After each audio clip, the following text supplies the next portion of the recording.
Hi everyone, my name is Cynthia. Let's talk books. Today I'm here to talk about books number 71 through 75 of the books that I am reading in 2023.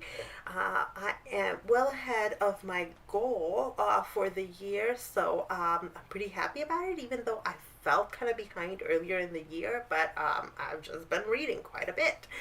So let's get to it. Book number 71 is The Enchanted Hacienda by J.C. Cervantes. And I have to say, I was a little bit reluctant to pick up a book by J.C. Cervantes because I read her middle grade book, and there was some recurring ableism from the main character that was not questioned in that book. So I was like, I'm not sure about this one. But I picked it up. My library had it. It was next in line, and it came in. So I was like, all right, let me read it. And I was absolutely delighted and surprised in the best way possible. And in fact, I think that maybe this book is a little bit mismarketed, because when I saw The Enchanted Hacienda, I thought it was going to be maybe more gothic leaning, but no, this is a romance with some like magical realism in it. You're following one of the daughters in a family that has an ancient connection to land in Mexico, where they kind of made a deal with a powerful being that has granted them access and to power, and it's power connected to flowers. And this is a family that can grow flowers on this land, and in exchange for this deal, they have someone who is a blood relative always has to like be taking care of this land and growing the flowers. And then they sometimes sell some of their magical flowers to people, but they're very particular about who they grant access to this power to. It's limited, and they're very careful with it. So our heroine, we meet her in New York, where she just got fired from her job, and her boyfriend that she lives with is demanding that she attend a work function where he says some racist things. And so that is it. She's done. She's going back to her family's land in Mexico to take some time off, recharge, and because her mom has demanded her presence back in Mexico. And while she's there, she is reconnecting with the family magic. She doesn't think she has any. And she is sitting at a coffee shop, and this man approaches her, and they don't know each other, but it turns out that their families have been connected for a number of generations. And it is definitely a super cute, delightful story between these two characters, and about reconnecting with your roots and with the magic that has always been inside you. I absolutely loved it. Loved it. It's exactly what I needed at the time. And just I think a lot more people would want to read it, especially if you're into romance novels. Then like they're not gonna have sex scenes. This is I guess more of a closed door romance. Yeah, I just really enjoyed it.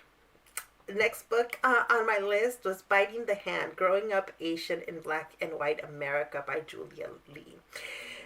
This is another amazing book. I've been reading a lot of books recently about kind of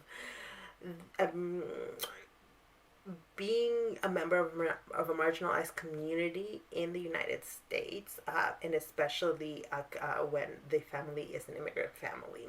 Julia Lee, I believe is Korean American. Yes, she's Korean American. Her parents immigrated to the U.S. after the Vietnam War, and her parents have owned several stores in Los Angeles.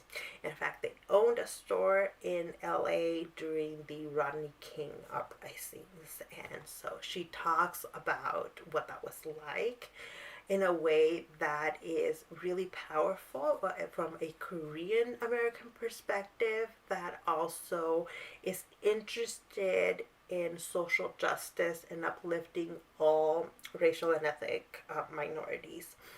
I found that chapter really great. I think I want to use that for when we discuss the Rodney King uprising in my history class. But I think a lot of people will also feel seen in the chapters in which she talks about going to university.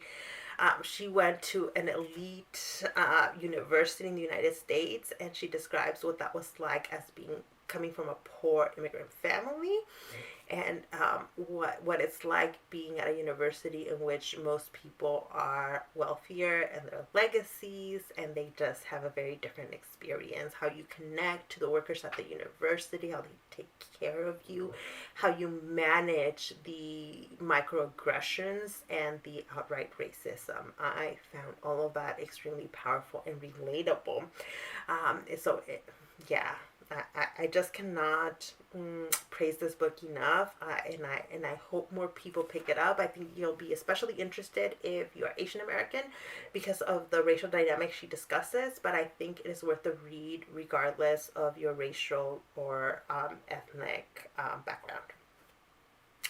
Next book that I read was Confederates in the Attic, Dispatches from the Unfinished Civil War by Tony Horwitz. So this is a book that I have a dedicated video on because I read this book for, well, a professor, a colleague who teaches U.S. history talks about using this in her classroom, and she wanted to update some of her readings on this topic. So I got really interested in this book, even though I figured maybe some of the stuff is going to be outdated now.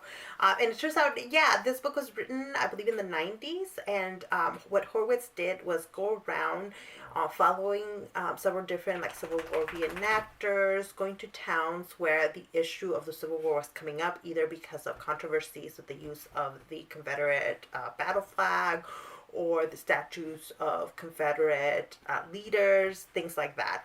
And he kind of unpacks who these people are, talks to them, takes them seriously, and just digs into, you know, the failures of Reconstruction in American history. I think that this book is really good at a lot of things. It does now in a post Donald Trump presidency world, knock on wood, feel like he is too forgiving of some of the people he is talking to. He is extremely kind to a lot of people that are being outright racist and doesn't call out a lot of racism. Some of it I kind of understand, like if you are trying to look at people as human beings and really understand them, then you are in an environment in which you feel like maybe your politics or calling that out is unsafe. I can see why you wouldn't, but there are times in which he calls out anti-Semitism. Not always, but he does sometimes call it out, and it's really interesting to see when he calls it out and which people he's calling it out from. But the whole time, the biggest thing for me, so that was a bit uncomfortable reading the book when you're like, he's being nice to a lot of really racist people. Okay, that's one thing, because I'm reading it from a perspective of like the historical aspect and the possibility of using this in a classroom, potentially. The range of people that are interested in Civil War reenactment and the dynamics of Civil War reenactment in southern places where they have to contend with the fact that the North did win and some of these battles were won by the North, and how do you reenact that when all your reenactors are Confederate reenactors. That was really interesting, the way that some of these reenactors, how seriously they take everything, how the insistence on like finding the spot where things actually occurred. All of that is really interesting for like memory studies, the history of memory, and how all that functions in terms of the Civil War. I think if you like Clinton Smith's book, How the Word is Passed, you will find this one interesting, though I do think that Smith does a better job with a lot of that stuff. What Smith doesn't do, though, is like delve into Civil War reenacting that Horwitz does. I also immediately found, because as I was reading this, it was very clear, like, some of these people, I'm like, oh, some of these people in the 90s were saying these things. I bet they were Trump supporters.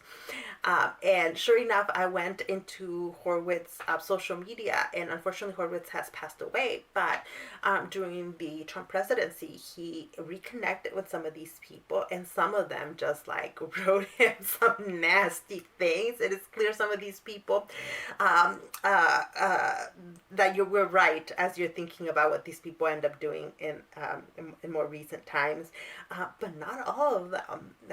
There's one Civil War reenactor that he follows for a lot of his time working on this book that actually was, I think, ends up in a very surprising place now.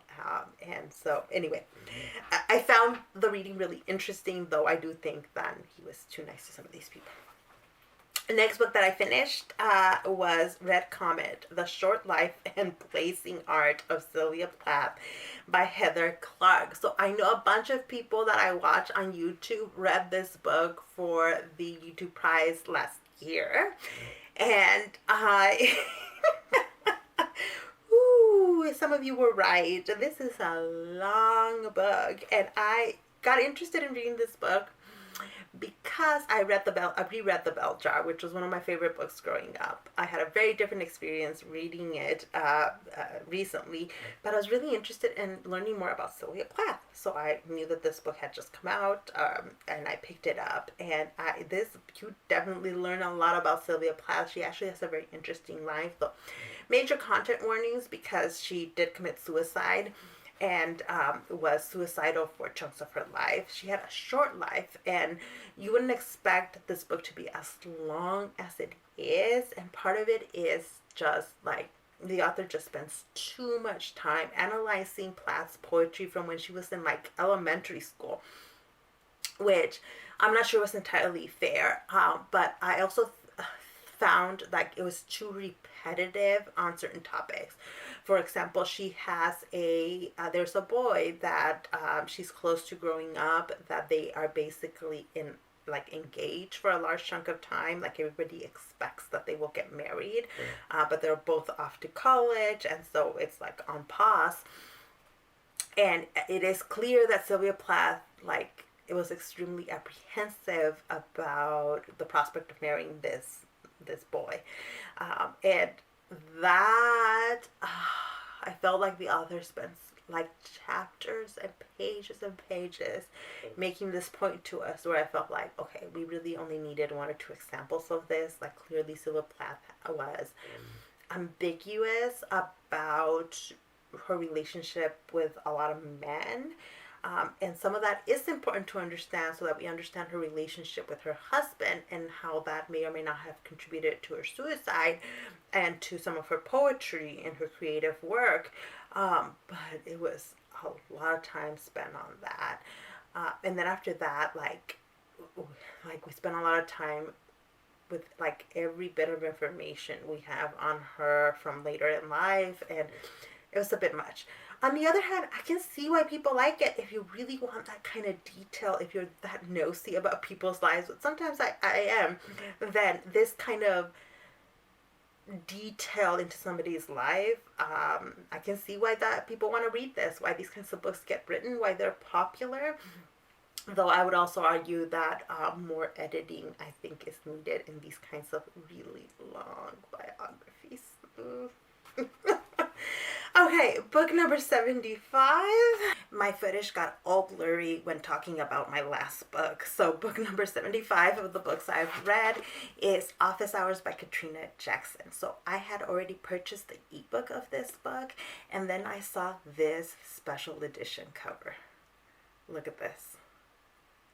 I had to get it. It's just most of the newest, like, kind of cartoony covers don't get this spicy, and so I had to get the special edition cover. But I'll post the original cover up here too. All right, so what is this book about? Well, it is about two professors, a black heroine and a Latino hero, who are struggling. Well, our heroine is struggling with being on the tenure track. Our hero has already achieved tenure at the university he's at.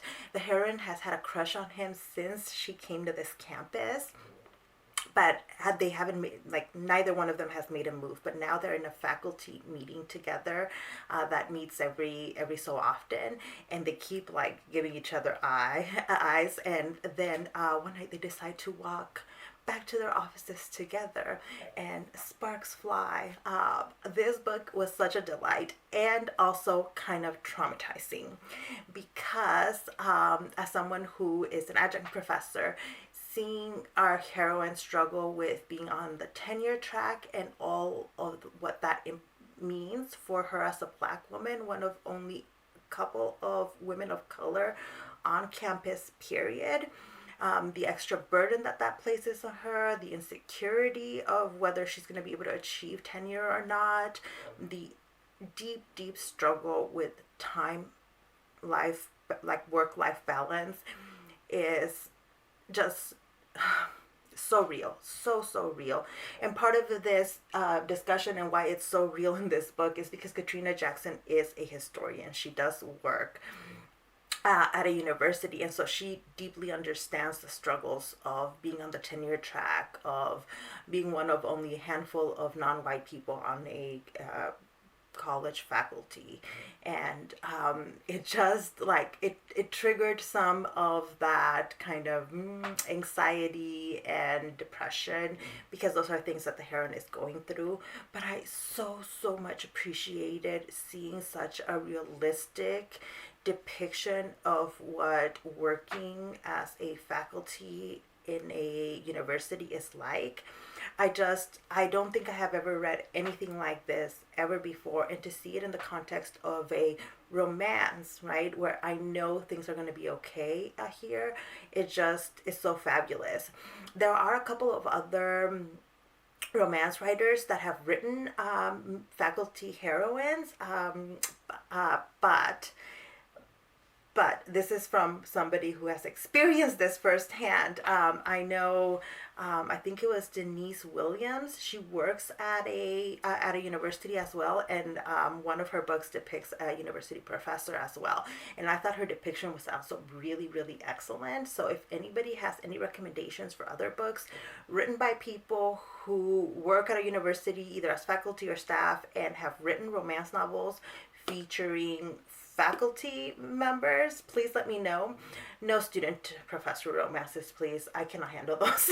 But because this is between professors, and because it was just so realistic, I'm so glad I purchased this special edition cover. So those are books number 71 through 75 of the books that I have read in 2023 so far.